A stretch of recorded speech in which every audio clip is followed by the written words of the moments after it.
The sun rose over Makwande village, bathing the rooftops in gentle gold. 17-year-old Mazi, known everywhere as the perfect boy, walked through the marketplace in a crisp white shirt. Mothers waved. Shopkeepers smiled. Kids followed him like he was a hero. Perfect grades, perfect manners, perfect discipline. People often said, if only all boys were like Mazi. But inside, Mazi felt trapped. He was tired of being perfect. That afternoon, as he returned home, his father, Chief Okigbo, called out, "Chief Okigbo, remember, a real man carries responsibility like a crown. It is heavy, but it brings honor." Mazi bowed his head, but he rolled his eyes the moment his father looked away. Behind the school fence, Mazi heard laughter. Not the usual laughter of students. This was wild, careless, free. It was Kama, the village troublemaker, surrounded by a group of boys. Kama leaned against a broken wall, chewing on a grass blade. Kama. "Hey, golden boy, why don't you drop that perfect life nonsense and join us? One day of irresponsibility won't kill you." The boys burst into laughter. Mazi hesitated. He felt something spark, rebellion. He stepped closer.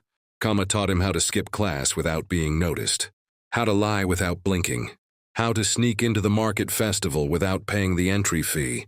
For the first time, Mazi felt free. He hid his muddy clothes before entering the house. He ignored the homework that would normally be done before sunset. He skipped his chores. That night, his mother knocked on his door. "Mother, Mazi, your father trusts you. Do not give him reason to doubt." He clenched his jaw. Mazi softly, "Maybe I'm tired of living perfectly." But she didn't hear him. Mazi promised his father he would escort his little sister, Aba, to the school cultural rehearsal. Just 1 hour, he said. Instead, he sneaked away to meet Kama and his friends by the riverbank. They planned to race canoes, laugh loudly, and feel indestructible. Aba waited. Minutes turned into hours. When she tried walking alone, she tripped on a stone and scraped her knee badly. She limped home crying. Chief Okigbo looked around. "Chief Okigbo, where is your brother?" Aba sobbed. He promised he'd come." Chief Okigbo's jaw tightened. He said nothing, but disappointment hung in the air like fire smoke. Mazi didn't return home until evening, laughing and dirty. When he walked in, silence struck the house. His father faced him. "Chief Okigbo, responsibility is not a cage. It is protection for those who depend on you." Mazi said nothing. Inside, guilt stabbed him, but pride refused to let him admit it. The next day, Kama convinced him to skip the village cleanup duty, an important event where every family must participate. "If you miss once, nobody dies," Kama shrugged. They sneaked away to the old construction yard. There, the boys dared each other to climb the abandoned cement structure. Kama climbed first. The others followed. Mazi hesitated. "Kama. Come on, perfect prince, don't be scared." Mazi climbed.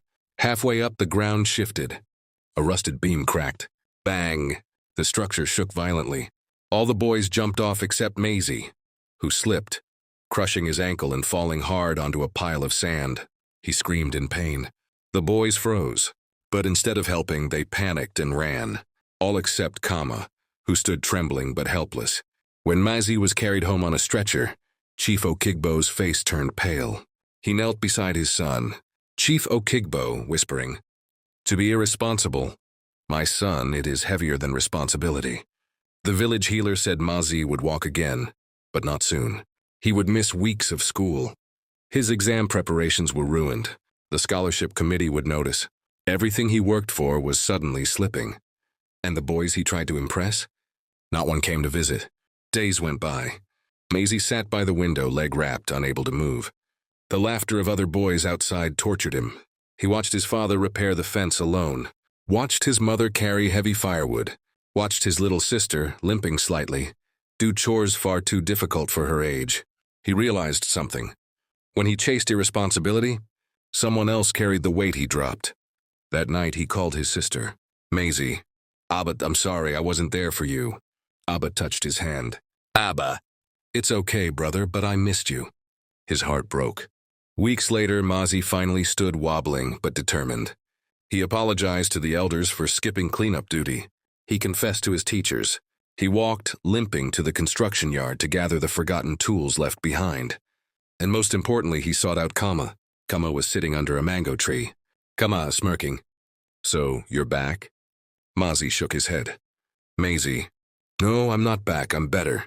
You can laugh at responsibility all you want, but I've learned something you haven't. Comma. And what's that? Mazi, that irresponsibility isn't freedom. It's a prison where everyone else suffers except you. Comma looked away, speechless. The day Mazi returned to school, the entire class clapped. He studied harder than ever before. He helped the teachers. He carried his sister's books every morning. He apologized to everyone he disappointed. Chief Okigbo watched him with pride. One evening, he placed a hand on Mazi's shoulder. Chief Okigbo, now you understand, my son.